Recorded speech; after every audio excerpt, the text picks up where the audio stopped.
Dok, tadi apa saja yang dibahas? Yang terutama yang diusulkan dokter dan kritiknya dalam hearing di Komisi D.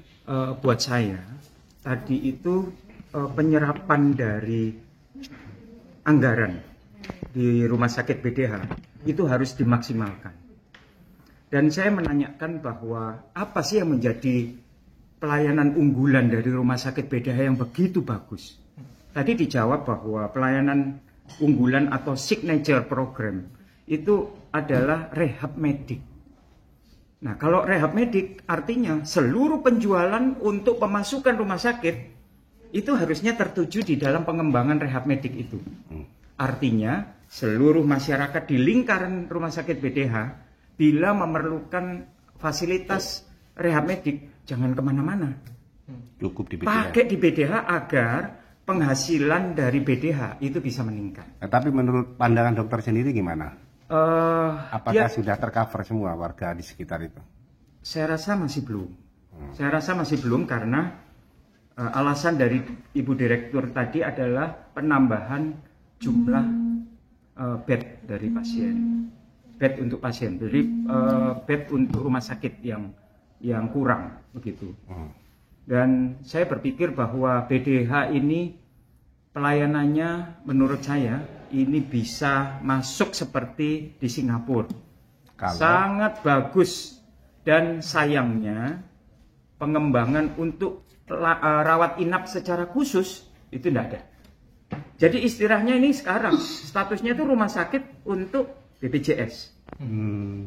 Saya akan membedakan ini dengan rumah sakit NUS. NUS itu adalah rumah sakit pemerintah, National University of Singapore. Itu hospital ya, NUH sorry, National University Hospital. Itu adalah rumah sakit pemerintah, tetapi mereka menyediakan tempat khusus untuk VIP. Sehingga banyak sekali warga Indonesia yang punya dana itu dirawat di tempat VIP yang di-cover oleh asuransi. Begitu saya tanya tadi ke direktur, bagaimana dia bisa meningkatkan pemasukan untuk rumah sakit, belum ada kerjasama dengan insuran. Tapi Ibu, bukankah di seluruh rumah sakit di Indonesia, terkhusus Surabaya, semuanya kan sudah hampir semua rumah sakit kan bekerja sama dengan BPJS, tuh? Iya, kalau BPJS nilainya bagus. Tetapi pendapatan di luar BPJS itu yang harus ditingkatkan oleh rumah sakit BDH. Karena rumah sakit BDH ini bukan hanya untuk pasien-pasien BPJS masyarakat, tetapi bisa untuk fasilitas yang lebih baik lagi. Seperti VVIP tadi. VVIP tadi, VIP dan VVIP. Sehingga tidak banyak pasien-pasien itu larinya ke rumah sakit swasta. Kita jadi bangga. Jadi istilahnya rumah sakit negeri itu mempunyai kualitas yang tidak jauh dengan rumah sakit swasta. Tapi apa mungkin peralatan medisnya yang masih belum sehingga BDH belum menyiapkan itu?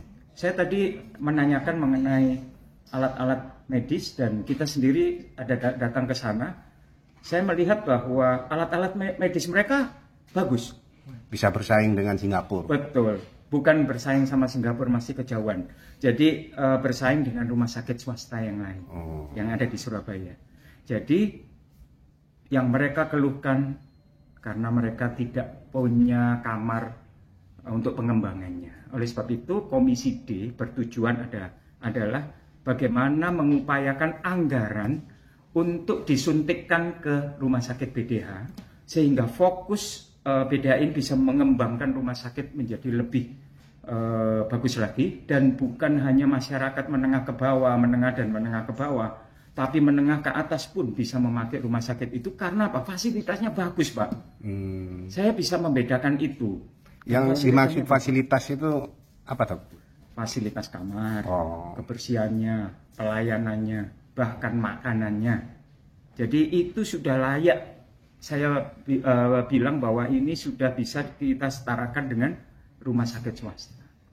Dok, tadi dalam hearing dokter juga mempertanyakan tentang serapan anggaran. Menurut dokter tadi sesuai data bahwa anggaran rumah sakit BDH itu sangat minim sekali. Bisa dijelaskan, Dok? Iya. Jadi penyerapan anggaran ini memang belum sampai 100%. Karena mereka juga punya keterbatasan di tenaga spesialis misalnya. Jadi tenaga spesialis ini tidak bisa mereka tambah. Karena apa? Karena kamar rawat inapnya itu juga kurang. Misalnya bedah saraf. Bedah sarafnya juga mau optimal juga nggak bisa. Saya mau merawat untuk operasi buka kepala ya, untuk operasi kepala. Kemudian perawatannya kan harus khusus, Pak. Nggak ada. Dan itu akan meningkatkan poin dari rumah sakit itu. Jadi kalau hanya beberapa fasilitas yang ada itu yang biasa-biasa aja, tetapi dia harus punya spesialis yang khusus seperti itu. Berarti menurut dokter BDH kekurangan dokter spesialis ya? Bukan kekurangan lokasi rawat inap. Jadi pengembangan rawat inapnya yang kurang. Tadi sempat sebut 6% itu apa itu tadi? 6% itu adalah penyerapan untuk anggaran penggunaan SDM. Jadi dari SDM bulan September ke Oktober itu hanya 6% untuk pengembangan. Dan dikatakan bahwa saya sangat susah untuk meningkatkan itu karena saya menambahkan tenaga spesialis pun saya nggak punya kamar. Tadi Bu Dirut ke teman-teman wartawan ngomong di akhir Desember nanti, akhir tahun ini beliau menargetkan 85%. Menurut dokter logis nggak itu nantinya? Logis. Dan saya rasa Ibu Direktur ini cukup bagus untuk memanage rumah sakitnya. Jadi dia bisa mengolah dana yang ada untuk pengembangan rumah sakit. Cuman saya tadi usul bahwa bagaimana dengan pendapatan melalui apotek. Karena apa? Karena kalau ada asuransi swasta, Pak, maka pendapatan apotek itu meningkat. Sekaligus Bukan pasiennya yang bayar, tetapi asuransi yang bayar. Dan itu merupakan pemasukan yang terbesar untuk rumah sakit. Oh, berarti saat ini belum ada pendapatan apoteknya di sana? Karena harus ditingkatkan insurans kerjasama dengan insurans swasta. Nah, insurans swasta punya persyaratan bahwa kalau nasabah insurannya mau masuk di Suwandi harus ada kamar. Disitulah direktur agak kebingungan karena kamarnya itu tidak tersedia. Sedangkan sekarang aja pakai BPJS itu aja kewalahan, Pak. Tadi dikatakan bahwa pasien yang nunggu di UGD itu ada 10 pasien. Dan itu sudah dibatasi untuk 4 hari saja. Sesuai bidangnya, melihat sejumlah kekurangan ya yang ada di rumah sakit BDH. Sebagai politisi atau anggota dewan di DPRD Yosudarso, apa dorongan dokter kepada pemerintah? Buat saya, mohon diperhatikan untuk pengembangan pembangunan dari rumah sakit BDH ini. Karena nilai bor itu nilai rawat inapnya itu sudah melewati 90%. Bahkan hampir masuk 100% itu artinya kewalahan, Pak.